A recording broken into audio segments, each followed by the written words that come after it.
Stell dir vor, du machst Urlaub in Italien. Tief türkisblaues Meer, die Sonne spiegelt sich gleißend im Wasser, das Rauschen der Wellen unter dir, steile Berge bis zum Strand, Pflanzen überwachsen, der schwere Geruch von Zitronenbäumen mischt sich mit der salzigen Brise vom Meer. Ein Teller frischer Pasta und ein Glas Wein wird dir gerade serviert. Willkommen, du bist an der Amalfiküste, vielleicht die Essenz, wie sich viele Italien vorstellen. Diese Region ist nicht umsonst so legendär und hat schon viele Menschen angezogen. Goethe, unser deutscher Reisender, hat es leider nicht raus aus Neapel geschafft auf seiner italienischen Reise, aber im 19. Jahrhundert hat sich Richard Wagner absolut in diese Gegend verschossen. Und im 20. Jahrhundert haben Hannelore und Helmut Kohl hier ihre Flitterwochen verbracht. Genügend Gründe also, um dem Mythos Amalfiküste auf die Spur zu gehen. In dieser Folge zeige ich dir Kunst, Architektur und ganz wichtig, das Essen der ikonischen Costa Amalfitana. Ich besuche die berühmtesten Orte und natürlich auch versteckte Perlen, die nur die Insider kennen. Bist du ready? Dann let's go!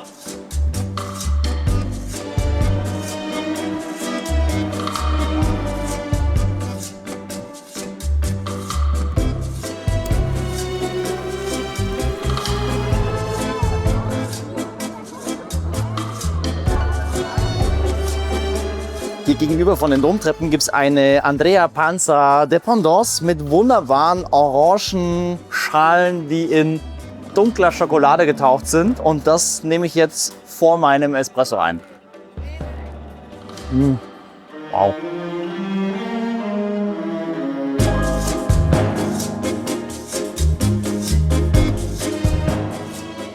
Diese Stadt hat der ganzen Küste den Namen gegeben. Ich bin jetzt hier in Amalfi. Und deswegen heißt auch die ganze Küste Amalfitanische Küste. Diese kleine Stadt ist eingezwängt zwischen zwei Gebirgsschluchten direkt an der Küste. Und das Herzstück dieser Stadt ist der Dom. Man geht über so eine große, prächtige Freitreppe direkt auf die Fassade zu und kommt dann an der ikonischen Fassadentür an dem byzantinischen Bronzetor an aus dem 11. Jahrhundert. Diese Kathedrale wurde insgesamt 920 errichtet, gemeinsam auch mit der Institutionalisierung der Seerepublik. Was viele nicht wissen, dass Amalfi genauso bedeutend wie Pisa, Genua oder Venedig war. Und diese Stadt wurde reich durch den Handel mit arabischen Ländern und dem Orient, aber leider bloß 150 Jahre, denn dann hat Amalfi die Begehrlichkeiten von anderen Herrschern geweckt und es ist dann ins Normannenreich später eingegliedert worden. Dieser Ort hat so viel aus dem Mittelmeerraum hierher gebracht und das schaue ich mir jetzt mal genauer an.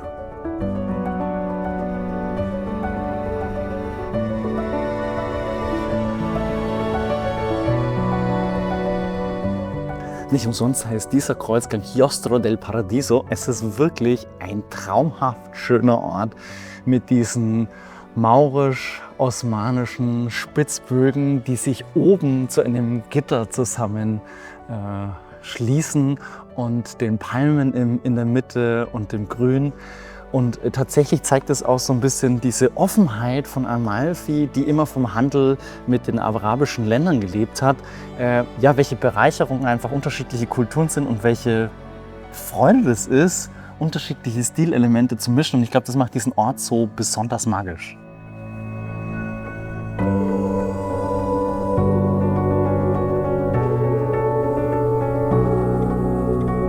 So wie wir heute die Trikots von Fußballern einrahmen, so wurden früher die Reliquien von Heiligen gesammelt. 1204 ergatterte der Kardinal Pietro Capuano während des 4. Kreuzzugs bei der Plünderung Konstantinopels die Gebeine des heiligen Andreas und brachte sie nach Amalfi, wo er herstammte. Bis heute gilt er als allergrößter Schatz der Stadt. Der Legende nach sondern die Knochen an bestimmten Tagen des Jahres eine wundersame ölige Flüssigkeit ab, das sogenannte Manna des heiligen Andreas. Ich konnte das bei meinem Besuch leider nicht beobachten, dafür genieße ich das beeindruckende Lichtspektakel durch die Fenster und gönne mir jetzt eine andere Form des Mannas.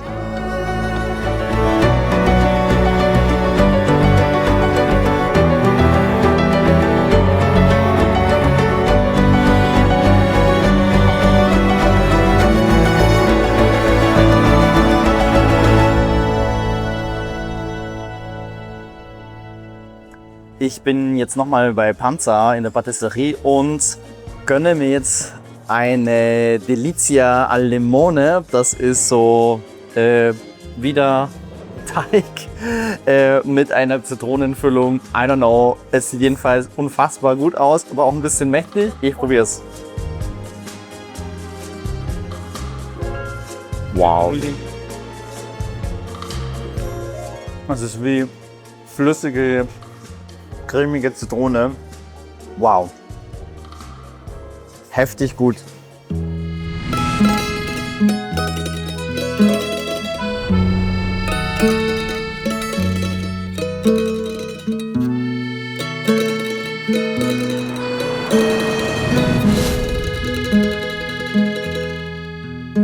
Das ist die kleinste Stadt Italiens, zumindest der Fläche nach. Es ist nicht sehr viel Platz hier, weil zwischen Steinklippen, Meer und dem Tal des Flusses Dragone hat sich Atrani ausgebreitet auf nur 0,2 Quadratkilometern Fläche mit ungefähr 900 Einwohnern, direkt neben Amalfi. Geschichtlich war es auch von Amalfi abhängig und war ein Wohnort reicher Adeliger aus Amalfi. Und in der eher unscheinbaren äußerlich barocken Kirche San Salvatore de Bereto, die 1940 schon gegründet worden ist, wurden dann auch die Dogen der Seerepublik Amalfi gewählt. Jetzt zeige ich dir einen Kunstgeschichtsdinosaurier, der hier an der Domfassade ist. Verdammt, das ist leider geschlossen. Da muss ich noch mal wann anders hinkommen. Jetzt wollte ich dir das Portal von 1099 zeigen, das in Byzanz, Konstantinopel hergestellt worden ist und mit dem Schiff direkt hier nach Atrani hergebracht worden ist. Das ist so alt wie 37 Generationen. Du musst dir vorstellen, 37 Mal deine Großeltern, die haben erlebt, wie dieses Portal eingebaut worden ist. Es steht immer noch da, es ist nicht ausgewechselt worden und seit 1099 ist das hier in Funktion und ist immer noch der Eingang zum Dom. Ja, weil die Tür leider verschlossen ist, muss ich noch mal herkommen, aber unbedingt sehenswert.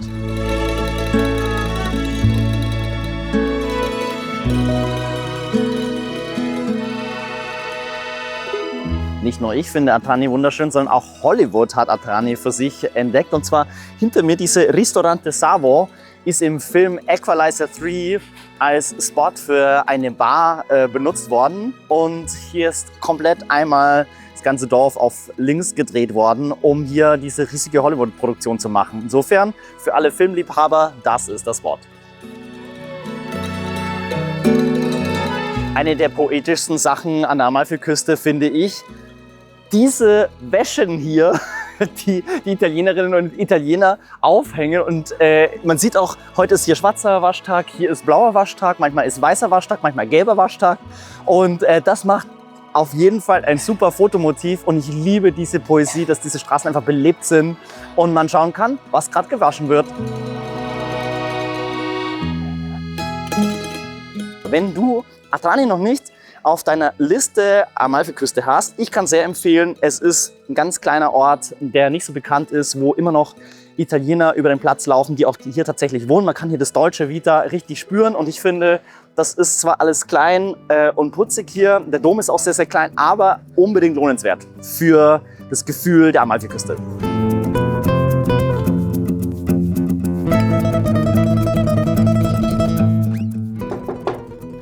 Hey, komm rein in mein Hotelzimmer hier an der Amalfiküste. Ich bin gerade eingecheckt und habe hier in Maiori mein Hotel gebucht und natürlich mit Vista sul Mare, das ist ganz, ganz wichtig. Und jetzt zeige ich dir das phänomenale Amalfiküsten-Panorama. Let's go! Simone, du musst mich kneifen, ob das ein Traum ist. Ey, es ist Realität, es ist einfach so krass. Es ist wunderschön. Wie in so einer 50er Jahre Postkarte hier. Es ist ein Traum. Ah!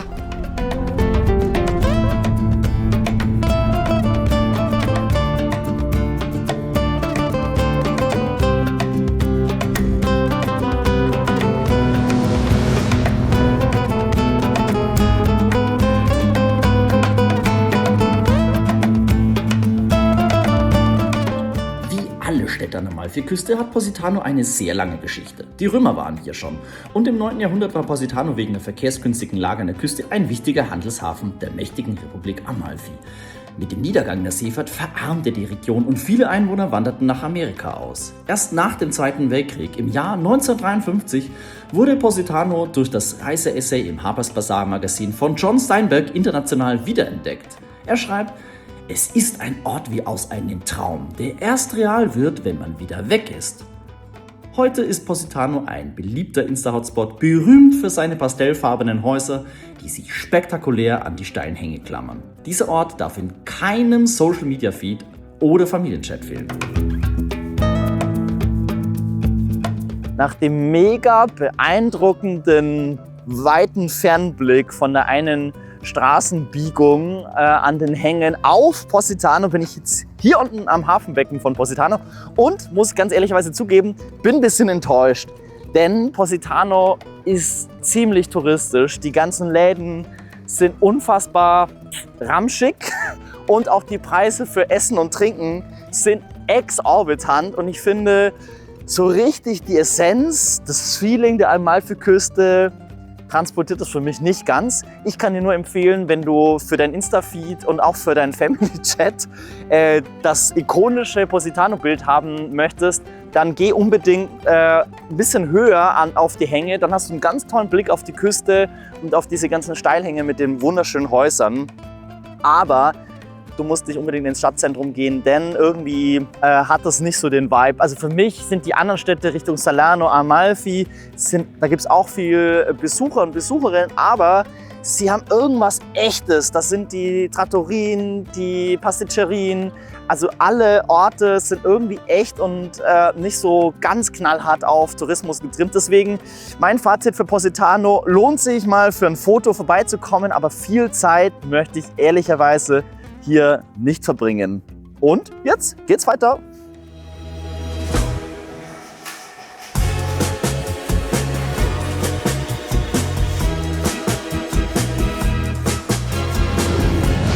Ich bin jetzt bei Pepe, einem sehr, sehr berühmten Patissier hier in Kampanien und ich probiere jetzt eine Köstlichkeit der Region und so heißt es Delizie di San Giglio und ist Orange und ein bisschen Teig.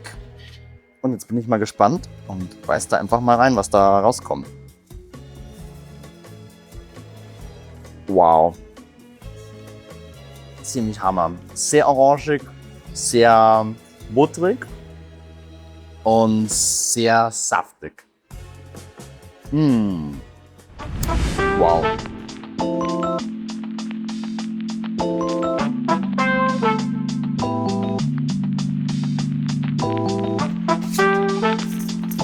Auf dem Weg jetzt zur Amalfiküste habe ich in Tramonti, das ist ein Ort hier mitten im Gebirge, diesen super süße kleinen Sorbet-Apfel gesehen. Und er macht selber sein Granita mit Zitronen, die hier an der Amalfiküste wachsen. Und jetzt bin ich mal gespannt, wie dieses Granita schmeckt.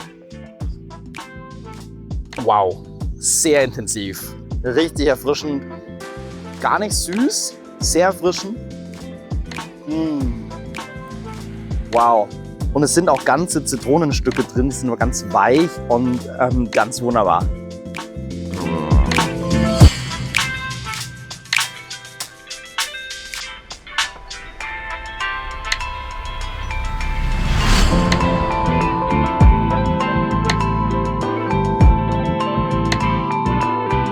Ich bin in Salerno, das ist die Provinzhauptstadt und hat im Gegensatz zu den anderen kleinen Städtchen der Amalfiküste ganze 120.000 Einwohner.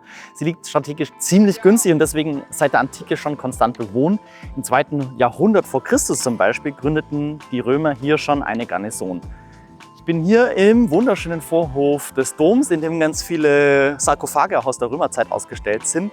Der Dom wurde hier nach einem Erdbeben im 18. Jahrhundert einmal auf Barock umgestaltet und neu gestaltet und das Portal hinter mir finde ich sehr beeindruckend, denn es ist über 1000 Jahre alt und steht immer noch an der Stelle. Es wurde 1099 in Konstantinopel gegossen und dann hierher gebracht. In der barockisierten Krypta werden stolz die Reliquien des heiligen Matthias verwahrt und es gibt ein barockes Highlight dort zu sehen. Let's go!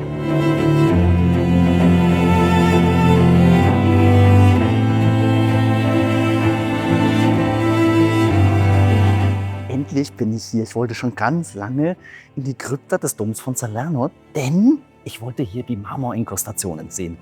Marmorinkrustationen ist eine ganz, ganz aufwendige Technik. Das siehst du hier an der Wand. Das sind ausgeschnittene Stücke Marmor von verschiedenen Farben, von verschiedenen Teilen, die dann wie ein Puzzle zusammengefügt werden und ein ganz großes Muster ergeben, das die ganze Wand ausfüllen kann. Und dafür ist Süditalien bekannt. Und ganz spannend ist, oben die Kanzel im Dom ist aus dem 12. Jahrhundert mit ähnlichen Marmorinkrustationen. Und hier im Barock, mehrere Jahrhunderte später, wird diese Technik weiterentwickelt und kommt wieder zur Verwendung. Und man sieht diese Kontinuität einer Technik an einem Ort. Das finde ich sehr, sehr spannend.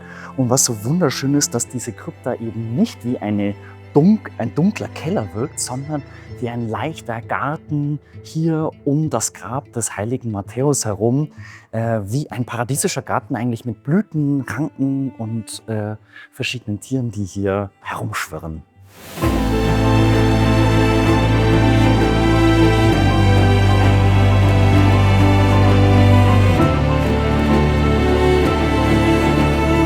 Fast wäre ich an der unscheinbaren Fassade vorbeigelaufen. Ich bin in der Kirche San Giorgio, wie ein versteckter Schatz des Barock ist.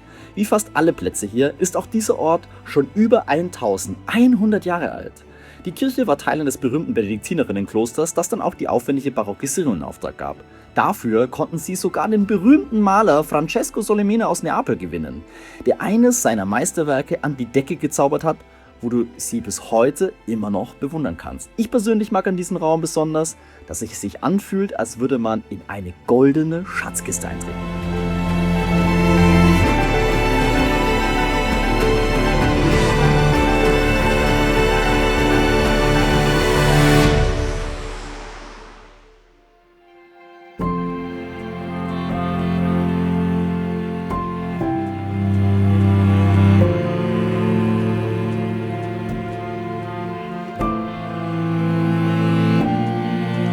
Das ist eine Pastiera mit kandierten Orangen drin, bisschen Rosenwasser und Reis. Und das ist ein ganz typisches Gebäck hier der Region, was auch sehr gerne zu Ostern gegessen wird. Ich gehe rein und beiß rein.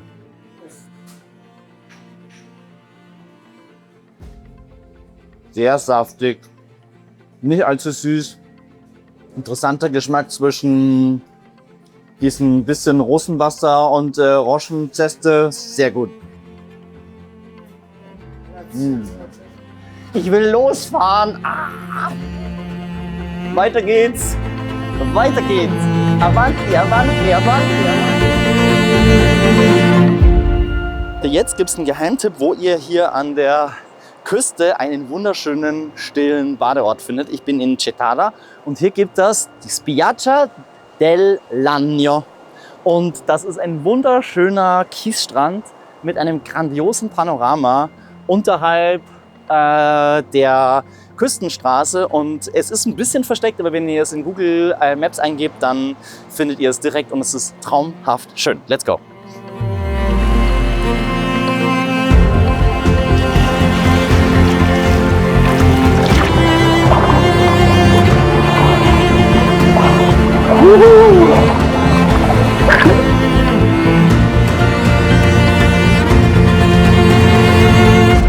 Und jetzt brauche ich dringend Pasta. Let's go for lunch!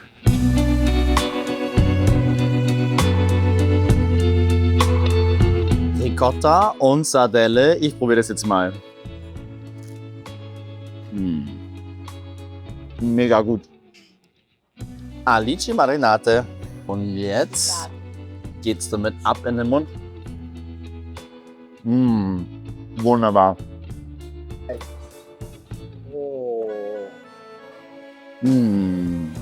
Insalata di polpo. Hammer. Tielli. Scialatielli. Ach, scheiße. Das sind Scialatelli alla colatura und jetzt wird probiert. Ein bisschen frisch mit den Tomaten. Sehr gut. Richtig gute Pasta.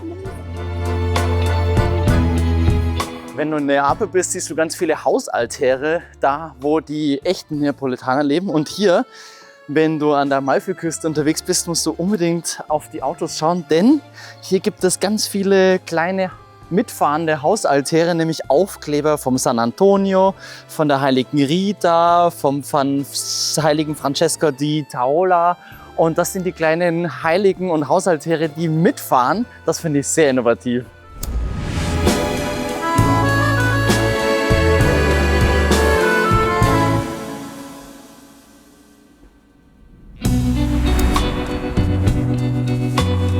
An diesem Örtchen musst du unbedingt einen Stopp einhalten, wenn du Dolci, italienische Süßigkeiten liebst. Leider gehen die meisten Besucher einfach nur durch diesen Ort durch und fahren von A nach B. Aber ich bin jetzt hier in Minori und hinter mir ist Sal di Riso, die berühmte Pasticceria. Und jetzt probiere ich eins der Köstlichkeiten. Let's go! Man muss immer vorher erstmal bezahlen und dann hier al bar gehen, al banco, und dann hinlegen und sagen, was man bestellt hat und dann warten, dass man es bekommt. Ich habe mir ein ganz besonderes Dolce rausgesucht. Es geht mal nicht um Zitronen und Orangen, sondern Ricotta und Birne. Das ist eine Art Kuchen und jetzt gehe ich mal rein und schau, wie das schmeckt. Da ist irgendwie Mandel drin. Es schmeckt birnig, es fügt sich mega hammermäßig mit dem Ricotta da rein. Oh.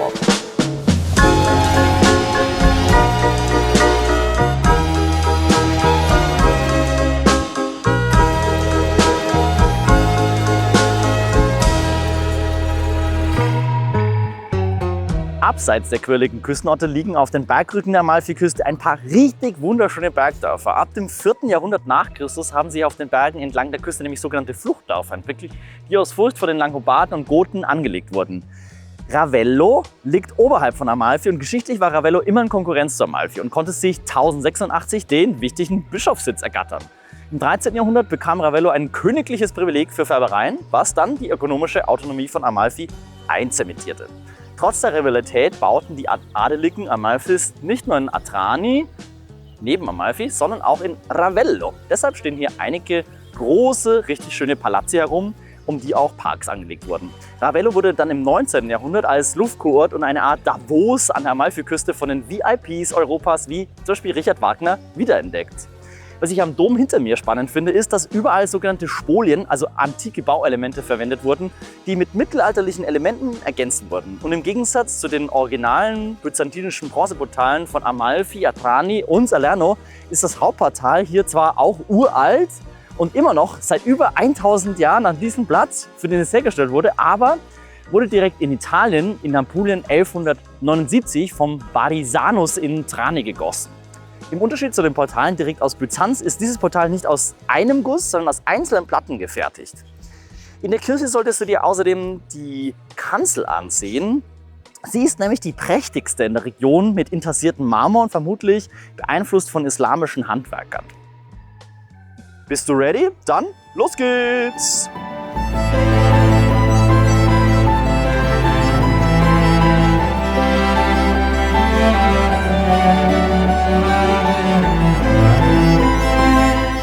Detail musst du dir hier an dieser spektakulären Kanzel anschauen. Es gibt einen Unterschied zwischen weiblichen Löwen, die haben so Zitzen, und männlichen Löwen, die haben ein männliches Geschlechtsteil. Und das hat einen Grund, denn diese Kanzel wurde von dem Ehepaar Ruffolo beauftragt, die hier die dominierende Adelsfamilie war und deswegen auch die Villa Ruffolo gegründet haben. Und dadurch, dass das von beiden beauftragt wurde, sagt man, ist die Theorie, dass es eben auch Unterschiede in den Löwen gibt. Ich habe sowas in ganz Europa noch nie gesehen.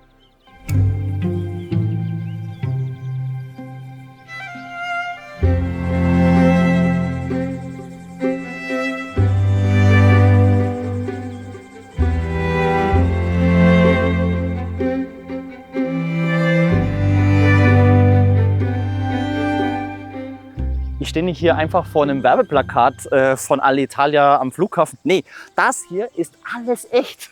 Ich stehe hier in der Villa Ruffolo mit dem fantastischen Blick über die ganze Amalfiküste Und die Villa Ruffolo ist eigentlich ein sehr, sehr, sehr altes Anwesen mit einer 700 Jahre alten Villa, die von Nicola Ruffolo angelegt worden ist. Das war ein ganz, ganz wichtiger Bankier für den König von Anjou. Und man sagt auch, dass er so viele Kredite an den König gegeben hat, dass er sogar die Königskrone von Anjou bekommen hat als Gegenpfand.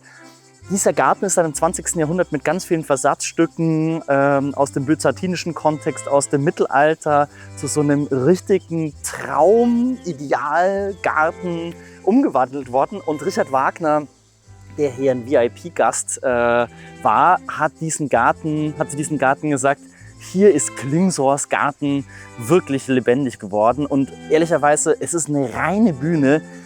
Ich habe vorhin auf dem Handy Richard Wagner Musik dazu gehört. Es funktioniert fantastisch und deswegen muss ich mich jetzt umdrehen und einfach selber den Ausblick genießen. Let's go!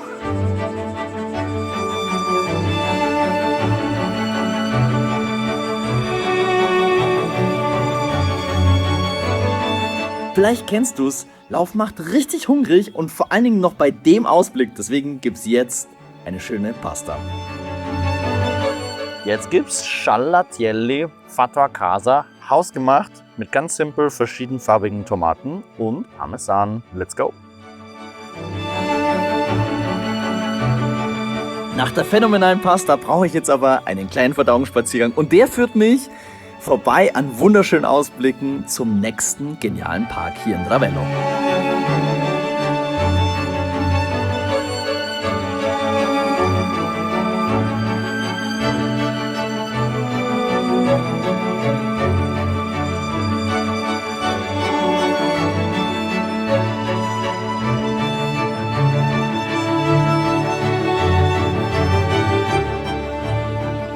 Ich bin in der Villa Cembrone, eigentlich ein Anwesen, was schon 600 Jahre alt ist, auf einem Felsplateau über der Amalfiküste.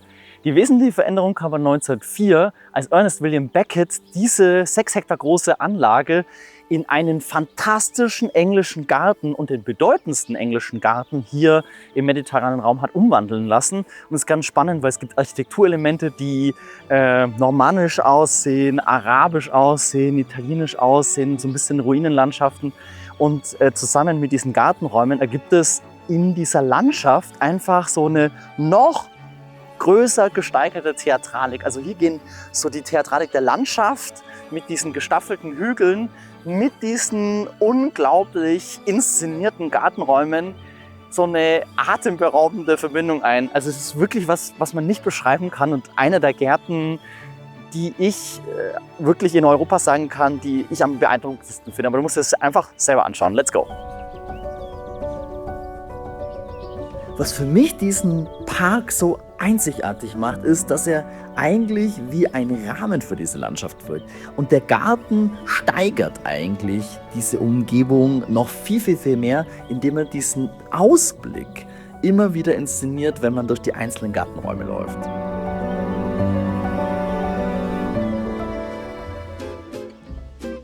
Ich habe einen super Laden gefunden. Jetzt gibt es ein ganz schnelles Panino auf die Hand mit Stracciatella. Das ist so ein weicher wie Mozzarella, bloß das Innere. Und ganz viel Mortadella. Und ich kriege hier die beste Mortadella Panino meines Lebens nur hier. Però dovresti dire italiano. Non mi piace. Oh, grazie. Wow. Che capolavoro del Mortadella. Wow. Ci vuole un bel morso e bisogna capire se può mangiare o no. Ich lieb's. Einfach Mortadella, Stracciatella und ein gutes Panino, das gibt's nur in Italien. Und jetzt hat mir die Laden... Ich muss das Panino noch mal öffnen, da kommt noch mal ein bisschen Mortadella drauf. Ok, ma lo devi dire in italiano però, Ah, sì. Ich muss das jetzt auf Italienisch sagen. Okay. C'è un altro 100 grammi di mortadella da mangiare. Ora siamo a un punto essenziale. Grazie. So, ich bin am Ende meiner Reise und bevor ich den Abschluss mache, gibt es ein Little Judgment. Ich wollte ja den Mythos Amalfiküste in dieser Doku-Reihe erkunden, ob das stimmt, dass die Amalfiküste so dermaßen magisch ist und phänomenal. Ich hatte ein bisschen Befürchtungen, ehrlicherweise, dass es einfach zu viel Tourismus gibt und deswegen es nicht interessant ist. Deswegen kommt der ultimative Judgment. Final Judgment Day für die Orte, die ich besucht habe. Und ich fange jetzt erstmal an. Zwischen Positano und Salerno habe ich insgesamt 6 Orte besucht und jedes dieser Orte bekommt statt 5 Sternen 5 Limoni, 5 Zitronen hier. Die habe ich vorhin beim Händler gekauft, sind ungespritzt und haben ein wahnsinniges Aroma. Also, wir fangen an mit Atrani. Ist eine super süße kleine Amalfi-Stadt, bekommt von mir ganze 4 Limoni. Ich finde den Charme unfassbar schön. Es gibt wahnsinnig nette Restaurants, einen ganz kleinen Dom, ein wahnsinnig byzantinisches Portal zu sehen. Die Leute sind nett, bombastische Instagram-Spots, einfach super angenehm und eher so eins der Perlen der Amalfiküste. Salerno bekommt von mir 1, 2, 3 Zitronen. Denn es ist eine wunderschöne Stadt, sie ist völlig untouristisch, sie ist relativ groß mit an die 130.000 Einwohnern in einem riesigen Hafen. Das macht es ein bisschen rougher, finde ich aber ganz interessant.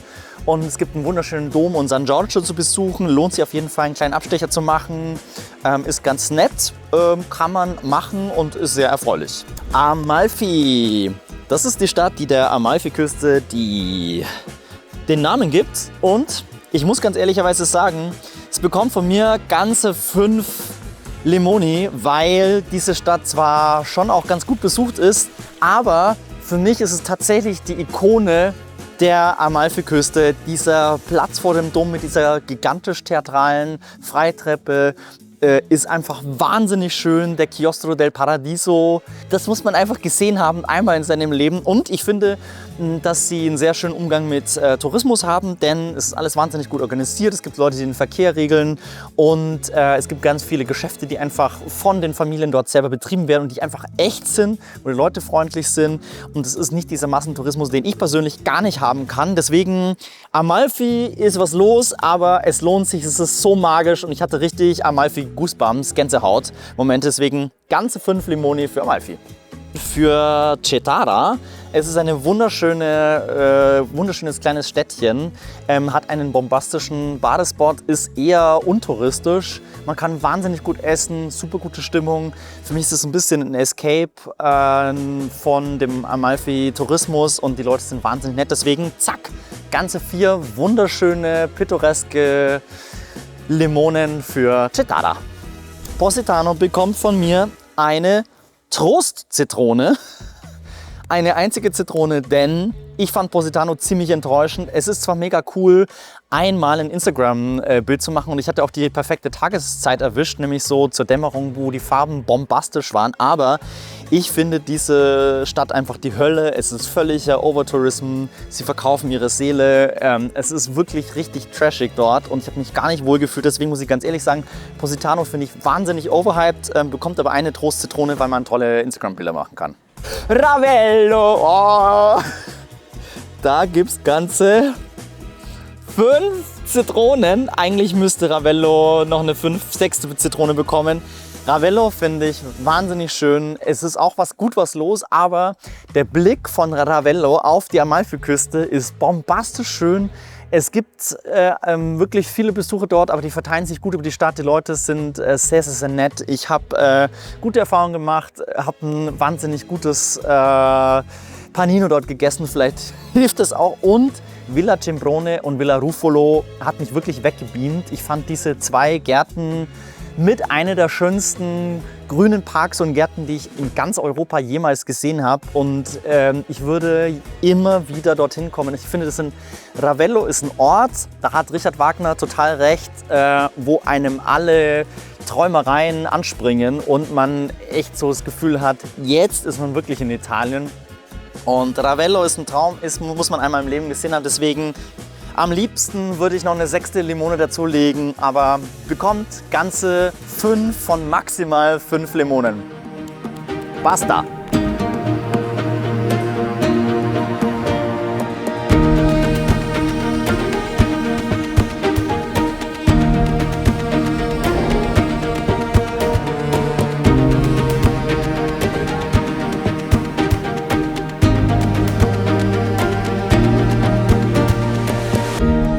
Ich bin jetzt hier am Höhepunkt meiner Amalfi-Reise angekommen. Der Blick ist so spektakulär, dass ich gar nicht runterschauen kann, weil der über die ganze Amalfiküste geht. Ich hoffe, dir hat die Folge gefallen zu Kunst, Architektur und Kulinarik hier in der Region. Ich wollte den Mythos Amalfiküste testen. Ich finde, er hält immer noch stand, obwohl natürlich das bei vielen Touristen bekannt ist. Aber dieser Ort ist so wunderschön und es gibt immer noch genügend Perlen neben den vielbesuchten Ikonen der Amalfiküste, wo man einfach das echte italienische, deutsche Vita richtig spüren kann. Und ich würde sagen, vergesst nicht, meinem Kanal zu folgen und ich freue mich auf die nächste Doku und bis bald!